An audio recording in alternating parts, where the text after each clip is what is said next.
Case has puzzled us for years. Where are the flight logs? Where are the surveillance videos the Fed seized from his homes?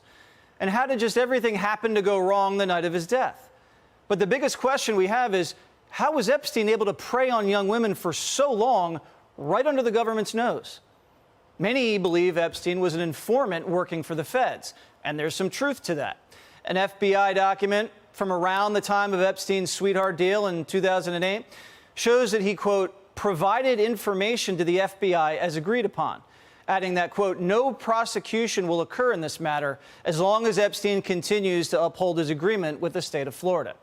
Now, that deal allowed him to rape and traffic young women for another decade. But that doesn't explain why the FBI turned a blind eye to Epstein's detailed sex allegations in the 90s.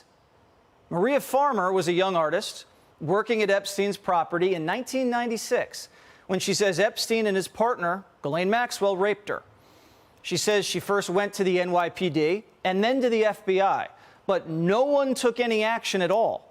The Bureau sat on her claims for a decade. How many women could have been saved if Epstein had been brought to justice in the 90s? Well, Maria's attorneys believe Epstein could have been an FBI informant who was allowed to get away with sex crimes, and now she's filing a $600 million claim against the FBI for their, quote, grotesque failures in this case. Both the FBI and the NYPD declined comment for the segment. Here now, Maria Farmer, who was the first victim to go to the authorities about Jeffrey Epstein, and her attorney, Jennifer Freeman. Maria, how did you first meet Jeffrey Epstein? He asked me to work for him at first acquiring art. Okay, so were you an artist and he asked you to get involved with some of his lucrative art collection? So he didn't really have a lucrative art collection. He had a little bit of garish taste, I guess, and he needed help. See, here's the thing, Jesse. I thought Jeffrey was like a daddy Warbucks because that's how he presented himself. And in those early days, he was a very just very charismatic, charming, handsome, apparently generous, but never generous person, right? He held a platinum carat. And basically, he was a wonderful employer for a while. He was very kind to me. Ghislaine was abusive verbally, and he would always come to my defense, and I didn't get they were grooming me, playing good cop, bad cop. What happened the night you were assaulted in Ohio? Ghislaine came out in a bathrobe, and I'd never seen her like that. I'd seen her in a bathing suit with a robe, but never just like a bathrobe without anything.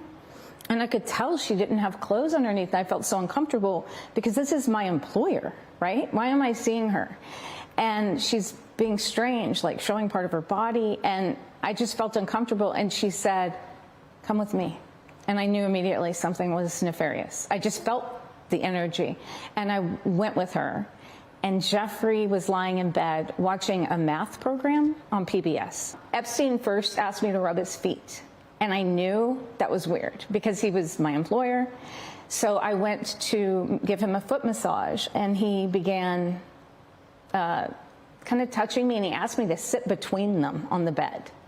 And I felt sick, and I started crying, actually. It just felt so strange and awful, and they just, you know, did their thing, and I basically escaped my body. So in 96, you spoke to the NYPD about an assault that happened in Ohio. Correct. What did the NYPD do from there? They kind of, they didn't write down everything, which upsets me, because they thought it was too much. They said, Maria, we want this report to like stick or whatever. So what we're going to do is they wrote down a little number on a sheet of paper and tore it, a little sheet of paper, and handed it to me. Not even a sticky note, and I was shaking, and it was the FBI's phone number, and I called them. So you spoke to the FBI in 96 after speaking to the NYPD. Did the FBI follow up with you? No, they did not, Jesse. In fact, I spoke to the man for 45 minutes, and I said, well, should I call the other FBI agencies like Ohio, because this happened in Ohio? So I ended up telling them it's an international pedophile and child, I didn't know the word trafficking, I said kidnapping ring. And I said, I was kidnapped, and he's having all these children come and go all day. What are we going to do? And he goes, well, you can do what you want. And he hung up on me. I never heard from him again. 10 hung years. up on you. He hung up on me. That's right. They hung up on me. And when was the next time you spoke to the FBI? In 2006, when they then came to me, I'm in North Carolina, hiding in the woods. When I answered the door, I asked them if they were there about my student loans. And they laughed and said, no, it's about your 1996 Epstein report. So when the FBI did speak to you, years later, you can't even count how many more victims of Epstein there were. What did they say to you then? And my agent, she said, Maria, we're going to get him. Anyway, bottom line, they didn't get him, Jesse. So they didn't do anything. Nothing ever happened. Chris Wray is now the director of the FBI. What would you tell him if you saw him? Christopher Wray, I want you to look me in the eye, and I want you to apologize to me. I want you to say, Maria, I am so sorry you lost your youth.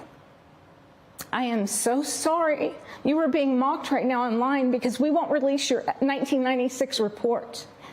So we're essentially lying about you. We're essentially saying you're worthless and we don't care about you.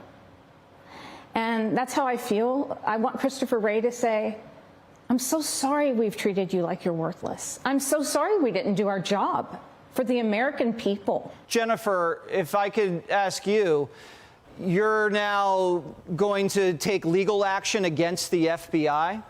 Yes, we've put in place a procedure which is to file a notice of claim, which is a precursor to any lawsuit against a federal agency. You have to give them 6 months' notice. This is statutorily required. So we are in the process of getting that notice of claim filed with the FBI. And what's the basis of the claim specifically? The basis of the claim is very much about the failure, the utter failure of the FBI to pay any attention to Maria Farmer's 1996 report, and also so many other reports after that, including her 2006 report and so many other victims' reports. And they ignored them, and they didn't take them seriously. And as a result, this created nearly a quarter of a century of victims. They could have been spared if the FBI had done their job. Are you going to take this case all the way? Because the FBI has a history of settling. And they paid $130 million to Parkland shooting victims. You remember they were alerted, did not do anything. The Charleston church shooting victims, they settled for $100 million. Are you going to take the FBI's money, or are you going to get answers in discovery? We want answers. We want an investigation. We want action. We want an investigation, and we want accountability. That's what we all want. Well, thank you very much, Jennifer. I'm glad you've taken the case. And Maria, again, it's just a horrific story, and you're a very brave, brave woman. Thank you.